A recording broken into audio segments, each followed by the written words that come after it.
May dinala po sa atin dito na Samsung Tab A9 Plus at ang sabi po ng tropa ay battery issue daw po ang problema.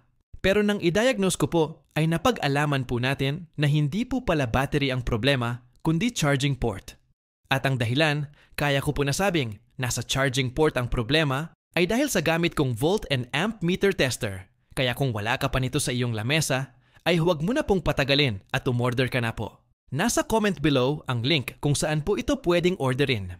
Then, right after ko pong makapag-decide na charging port ang problema, ay hindi na ako nagdalawang isip at binaklas ko na rin po agad ang tablet. Dito po sa pagbabaklas ang pinaka-critical na part dahil sobrang nipis po ng LCD at sobrang kapit ng pandikit na ginamit ni Samsung. Kaya kung sumilip si kamalasan, ay magbilang-bilang ka na ng alkansya at mag-aabuno agad po tayo.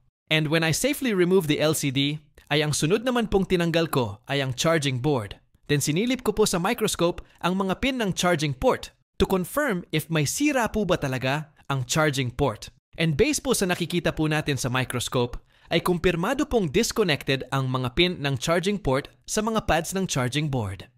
Kaya no choice po tayo kundi tanggalin ang charging port para mas malinawan po tayo kung gaano ba talaga kalala ang corruption sa ating bansa. What I mean is kung gaano kalala ang damage sa ating charging board. At pagkatanggal ko po sa charging port, ay agad pong bumungad sa akin ang mga nangatanggal ng mga pad sa charging board. Ito ang madalas na nagiging problema ng mga Type-C charging port na mga walang solder mask ang mga pins, madaling nababakbak ang mga pins dahil kulang ito sa tibay at very prone sa corrosion. Kaya ang ending ay rumurupok ang mga pads na nagsisilbing pundasyon ng mga charging pins. May iba't ibang paraan para ito'y masolusyonan at ang lagi ko pong ginagamit na paraan sa ganitong issue ay fixing with jumper wire technique.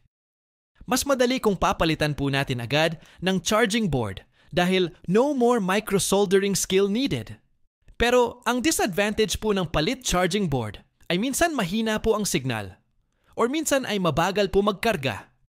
Kaya for me, as long as okay pa ang charging board, ay ginagawan ko po ng paraan na magamit pa rin ang original charging board as much as possible.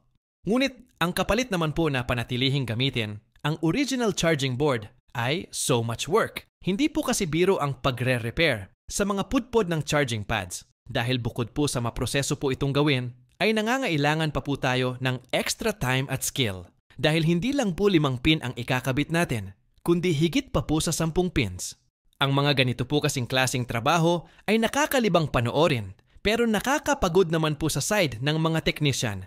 Ngunit ganoon pa man po ay di namin alintana ang pagod dahil ang nais namin ay masatisfy po namin kayo. As long as alam namin na ikakatuwa at ikakasatisfy po ninyo ang ginagawa po namin, ay masayang-masaya na po ang aming pakiramdam.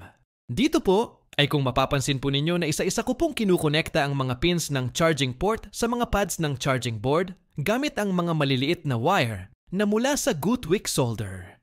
Ingat na ingat po ako dito dahil nakasalalay po dito sa ginagawa ko ang safety ng gumagamit sa tabletang ito. Sinisigurado ko po na wala ni isang pin ang short to ground upang maiwasan ang pag-overheat ng charging circuit na posible pong humantong sa hindi inaasahang pagkasunog. At para madagdagan pa ang level ng proteksyon, ay naglagay din po ako ng UV Clear Solder Mask. Bukod po sa dagdag proteksyon na po ito, ay dagdag tibay na rin po ito sa kapit ng ating mga charging pins. At dito na po nagtatapos ang ating trabaho. Sana'y nagustuhan po ninyo ang aking ginawa. At syempre, sana po'y may napulot po kayong kaalaman. Maraming salamat po sa inyong panunood. Ito nga po pala ang inyong lingkod, Yuritech, at your service.